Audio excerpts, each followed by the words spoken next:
Halo sahabat Anabul, balik lagi bersama saya di sini si Yoyo channel sederhana di bumi. Oke sahabat Anabul, saat ini saya akan balik lagi untuk berbagi tips, berbagi sharing-sharing sedikit aja tentang bagaimana cara merawat atau menangani jika ada kucing yang sakit. Nah, tips kali ini yang akan saya sharing adalah tentang penyakit kulit yang sering menyerang pada kucing. Nah, biasanya itu yang paling sering aku temuin kalau misalnya aku lagi rescue kucing di jalan nih, biasanya yang paling sering banget aku nemuin itu adalah penyakit skabies.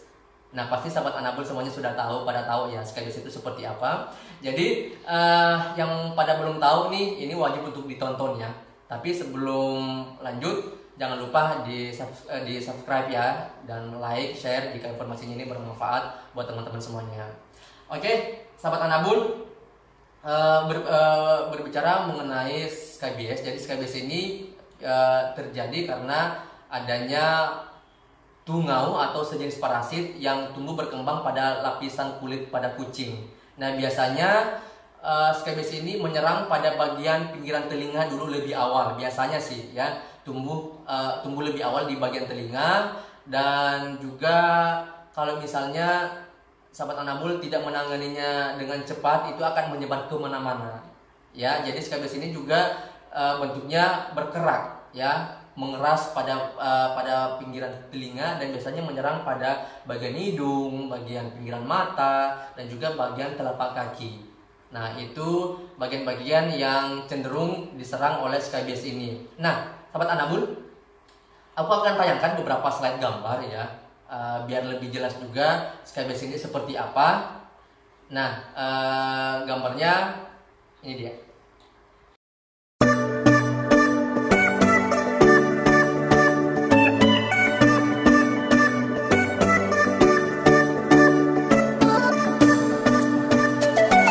Nah, itu tadi beberapa tayangan gambar yang sudah saya tampilkan. Jadi teman-teman sahabat Anabul semuanya sudah pada tahu nih skabies itu seperti apa. Nah, biasanya untuk penanganannya itu ada berbagai cara ya. Yang pertama itu kalau misalnya nih teman-teman punya budget lebih, atau mungkin yang kucingnya cuma 1 sampai 2 ekor aja, itu bisa langsung dibawa ke klinik hewan.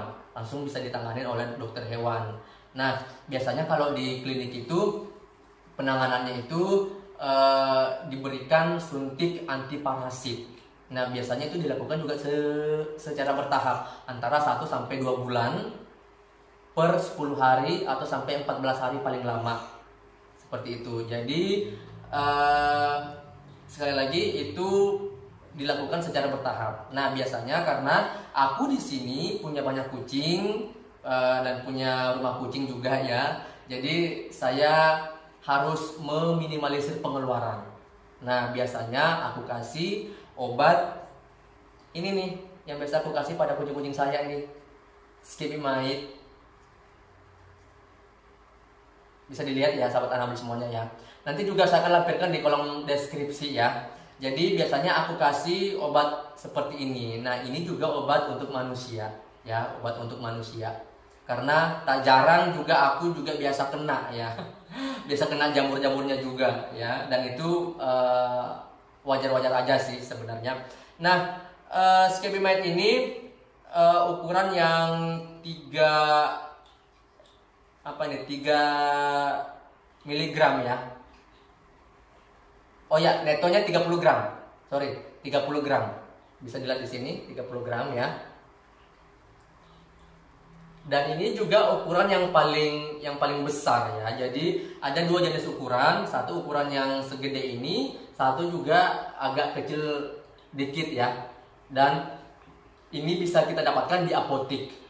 Bisa kita dapatkan di apotik, dan harganya pun juga cukup terjangkau. Nah, untuk harganya sendiri pun ini beda tempat, beda daerah, beda harga juga. Kalau di daerah saya, di daerah Sumatera Utara, Medan ya, harganya ini berkisar antara 50.000 sekian ya, 50.000 sekian. Kalau yang paling kecil itu sekitar 25 ribuan seperti itu. Tapi beda tempat, beda harga ya. Jadi bisa didapatkan di apotik dan harganya juga cukup terjangkau seperti itu. Dan ini juga udah lama banget nih aku gunain untuk kucing-kucing saya, dan juga untuk saya pakai juga sih sebenarnya kalau saya kena jamur-jamurnya anak bulu saya. Jadi untuk pemberian obat Skybase ini juga biasanya aku ngasih 2 hari sekali ya, karena ini juga agak sedikit keras obatnya, jadi biasanya aku ngasih 2 hari sekali, ingat ya. Nah teman-teman, kalau misalnya nih ada ide ataupun saran kritik, bisa sahabat Anabul semuanya ketik di bawah di kolom komentar ya, biar ada perbaikan untuk konten ini dan lebih produktif lagi untuk memberikan konten-konten yang menarik dan bermanfaat buat sahabat Anabul semuanya ya. Oke sahabat Anabul, sekian dulu sharing-sharing singkat saya hari ini terkait penyakit kulit pada kucing, dan semoga informasi ini bermanfaat buat teman-teman sahabat Anabul semuanya. Dan sebelum saya closing, jangan lupa the last yang terakhir, di subscribe, like, dan share jika informasi ini bermanfaat buat sahabat Anabul semuanya. Oke, thank you, sekian, wassalam.